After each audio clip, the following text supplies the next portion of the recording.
تو اسلام میں تو یہ عقیدہ تھا ہی نہیں. یہ عقیدہ جو تھا یہ وہاں سے چلا. یہ بات لمبی ہو جائے گی. میرا خیال ہے شاید تقدیر کے موضوع پر اس سے پہلے جب بھی باتیں آئی ہیں تو میں نے یہ باتیں بیان کی تھی. ہمارے ہاں یہ چیز قرآن میں ہو ہی نہیں سکتی تھی. یہ قرآن کی بنیاد کے خلاف ہے. قرآن تو مکافات عمل قرار دیتا ہے، ہر شخص کو اس کے عمل کا ذمہ دار قرار دے دیتا ہے.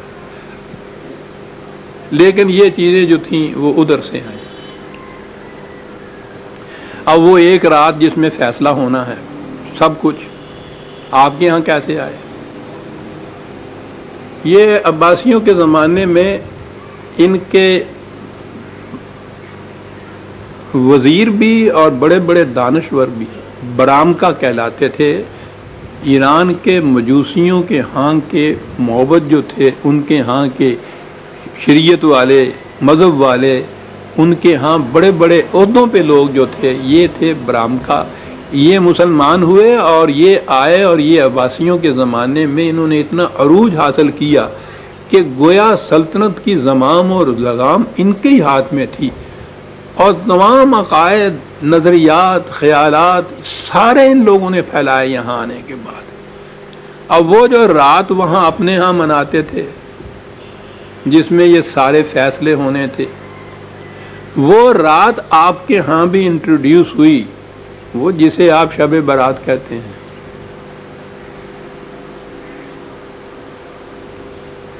اور جتنی تقریبیں ہمارے ہاں ہوتی ہیں ان کے لیے کچھ نہ کچھ بتایا جاتا ہے کہ یہ اس لیے ہوتی ہے، یہ اس لیے ہوتی ہے.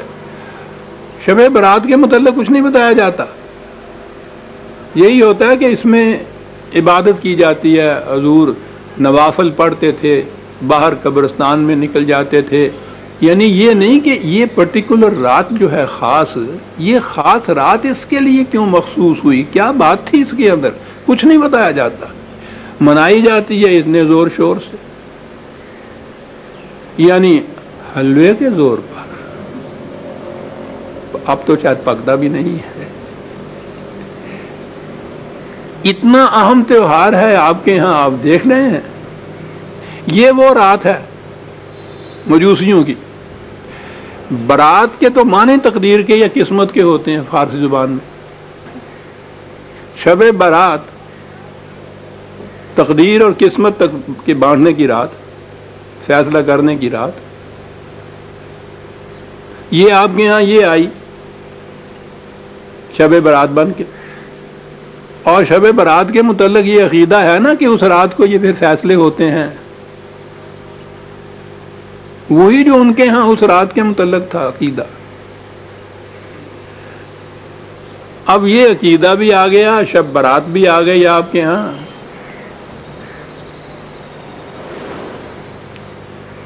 اس کی سند کہاں سے ملے؟ تو سند تو پھر آپ دیکھیے نا، جب ریت کی بنیادوں پہ ہی عمارتیں اٹھانی ہوں تو پھر تو تمیز ہی نہیں ہوتی نا کہ کس قسم کی نیچے مٹی آتی ہے. کہا کہ دیکھیے نا یہاں وہ لیلۃ مبارک لکھا ہوا ہے نا، رات بڑی مبارک رات، رات جو لکھا ہوا ہے. اچھا جی، کیونکہ رات لکھا ہوا ہے. یہ جو آیت ہے نا اس کو پیش کیا جاتا ہے سند میں کہ یہ رات ہے فیہا یفرق کل امر حکیم. دیکھیے لکھا ہوا ہے اس میں ہر معاملے کا فیصلہ ہو جاتا ہے. یہ سند، ہر معاملے کا فیصلہ ہو جاتا ہے. یہ شب برات ہے، یہ لکھ دیا. جنہوں نے شروع میں لکھا، اب میں تو کیا عرض کروں، یہ میرے ذمہ بھی نہیں کہ یہ میں اس کے لیے توجیہ بھی پیش کروں. انا انزلناہ فی لیلۃ مبارکۃ، یہ جو تھا ٹکڑا کہ ہم نے نازل کیا قرآن کو اس رات میں، یہ سامنے پڑا ہوا ہے. اب شب برات تو آتی ہے شعبان میں. قرآن کے متعلق قرآن کریم میں ہے شہر رمضان الذی انزل فیہ القرآن. رمضان کے مہینے میں قرآن کے نزول کی ابتدا ہوئی تو یہ تو رمضان میں ہونی تھی. پہلوں نے لکھا اور یہ جو تھا اِنَّا أَنزَلْنَاهُ ہو ذہن نہیں گیا یا کیا ہوا پتہ نہیں کیا ہوا. کہا یہی کہ صاحب یہ دیکھیے نا یہ ہے وہ رات شب رات کی. بعد میں آ کے کسی نے اعتراض کیا جن کو پھر مرتد قرار دیا گیا کہ صاحب یہ شعبان میں کیسے آ جائے گی یہ رات. نازل کیا قرآن کو اس رات میں لیلۃ القدر جسے کہا گیا قرآن میں ہے کہ وہ رمضان کے مہینے کی رات ہے. یہ شعبان کے مہینے کی رات میں آپ بتا رہے ہیں یہ کیسے ہوا؟ کہنے کہ یہ آپ لوگوں کے سمجھ کی بات نہیں ہے بہت اونچی بات ہے اصل میں. اچھا جی ذرا زور سے سمجھا دیجئے لاؤڈ سپیکر اونچا کر لیں گے ہم تھوڑا. کیسے؟ کہنے لگے کہ یہ جو ہے نا شبرات کی رات شعبان کی اس میں قرآن شریف عرش معلیٰ سے پہلے آسمان پہ نازل ہوا. پھر ذرا سال ہے کہ رمضان میں پھر پہلے آسمان سے زمین پہ اترا. لیکن دیکھیں نا دونوں باتیں پوری ہو گئی کہ نہیں. یہ اعتراض کرنے والے جو ہیں ان کی تو گردن ٹیڑھی ہے. بس یوں ہو گیا معاملہ. عرش عظیم سے پہلے آسمان پر شعبان میں اس رات کو اور پہلے آسمان سے زمین پہ رمضان کی رات کو. دونوں باتیں قرآن سے ثابت.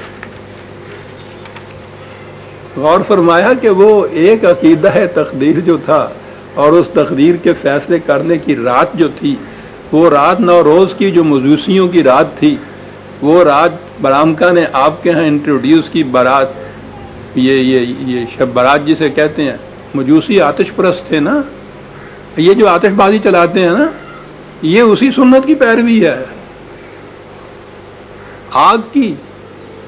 وہ یہ چیز وہ آ گئی. اب یہ سند جو تھی اس کی یہ ان کے علماء کرام کے ذمہ رہی اور سند آ گئی قرآن سے کہ یہ ہے وہ چیز قرآن نازل ہوا اس رات کو.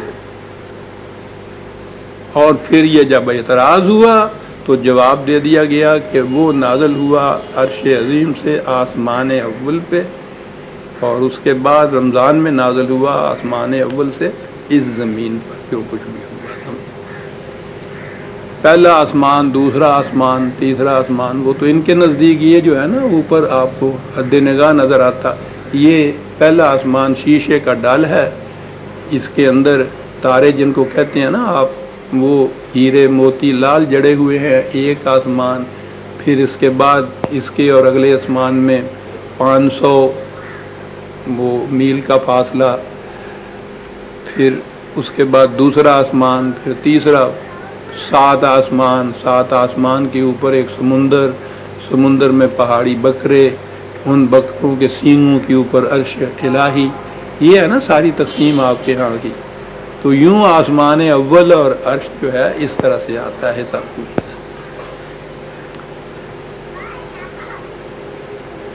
میں نے عرض یہ کیا ہے